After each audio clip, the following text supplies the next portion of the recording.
Hey YouTube, welcome back to Homes on the Hill. And just recently I posted a poll on the channel and asked what you guys want to see next, like what video. And a lot of you guys said that you want to see how we set up for winter. So I'm just going to do the animal chores here, and then I'm just going to go, while we're doing the animal chores, tell you kind of how we do that.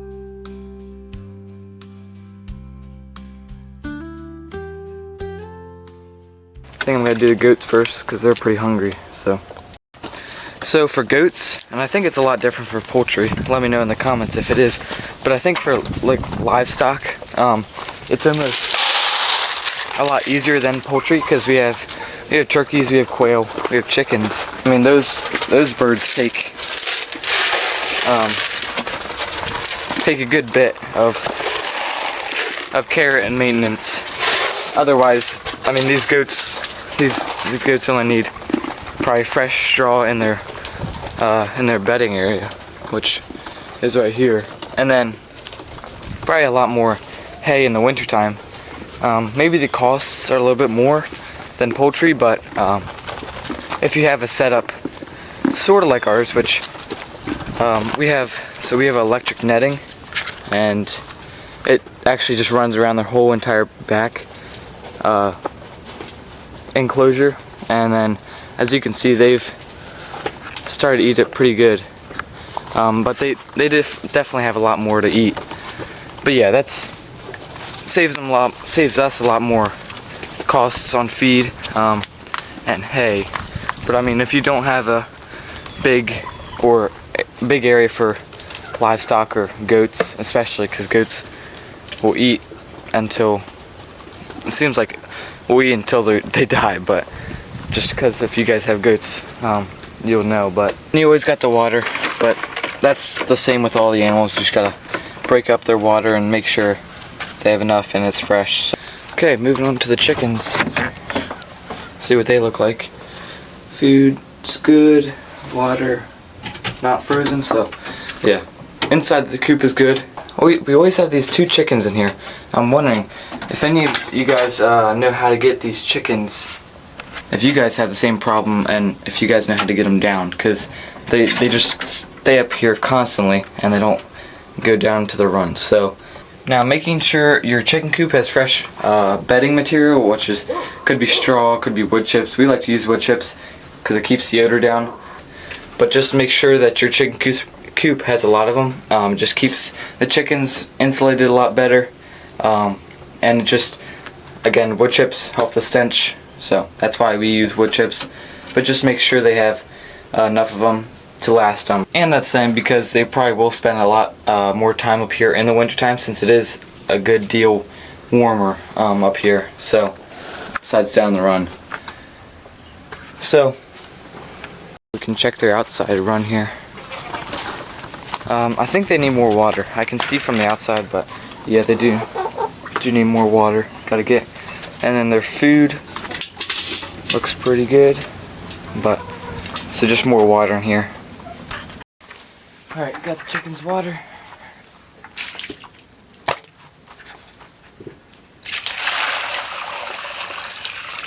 Save some for the turkeys here, but other than that, water's good.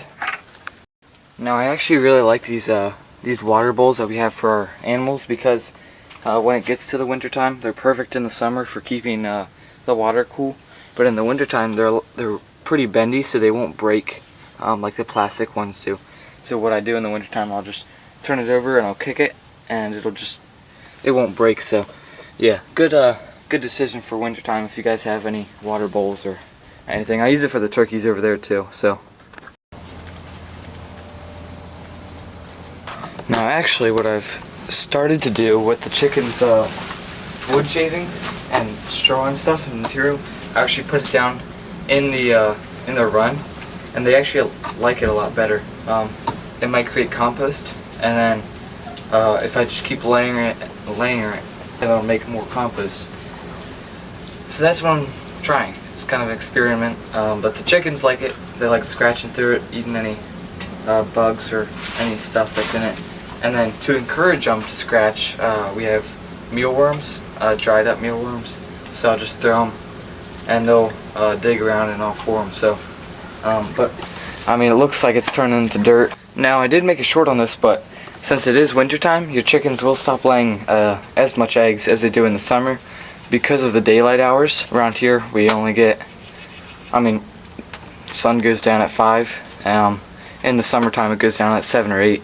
So that's 2 to 3 hour difference. But anyways, we put a light in our chicken coop, and what that does is it helps the chickens stay out here longer, so they think they have more daylight, and then that leads them to lay more eggs. So,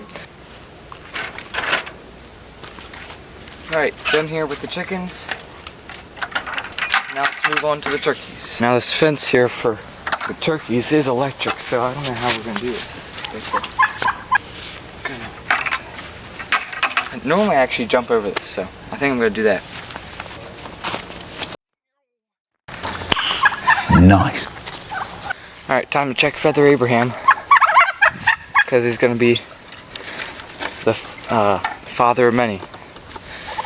Okay, never mind.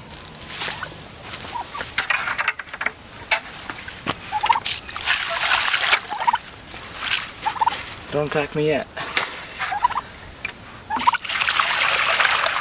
Okay, now I think I know for sure that this guy right there, he's definitely a gobbler. So he's and then the other two I think are females. I think they're getting to the age that I can actually tell if they're female or male. Before you couldn't really tell, they all look the same, but as they got older, I can tell now. Also, the gobbler's getting a little bit iffy. He sometimes runs after me, so I gotta run and jump out of the pen. But no, otherwise he's pretty nice. Yeah, that's the turkeys are pretty simple. Like I said, they don't really need much. I did put in this fence, and it goes around, and it gives them a really good area.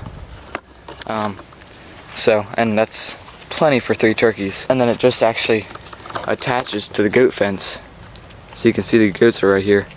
And then the goat fence actually helps electrocute this fence. So it's a pretty good system set up here.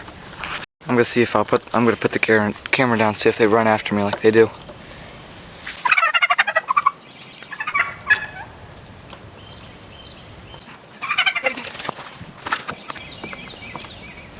That saying, for anybody who doesn't have turkeys, I would definitely recommend getting some turkeys. I think they're pretty cool.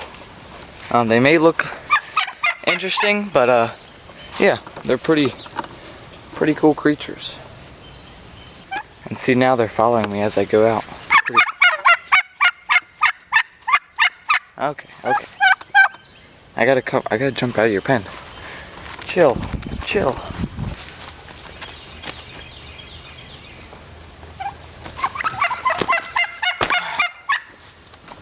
And now I think all that's left for the animals are the quail. So yeah, there's the turkey setup for the winter time. So you can see the turkeys are loving the grass. So yeah, time to move on to the quail. Okay, here's the quail. They're actually, if you notice from some of our other videos, that they're in our brooders that we use for baby chicks in the springtime. So we're kind of keeping them in here right now just for, because we don't really have any other pens for quail. It was kind of a spur of the moment decision to get them. If you look on any other quail cages, this is pretty good space for quail. Just how big it is. And I got a heat lamp right over there, and then food is right there and water's right there. So I think we have 1 male and then 3 females in here, and the male actually makes a really funny sound. I don't know, I'll have to get on video for all you guys, but this is our quail setup.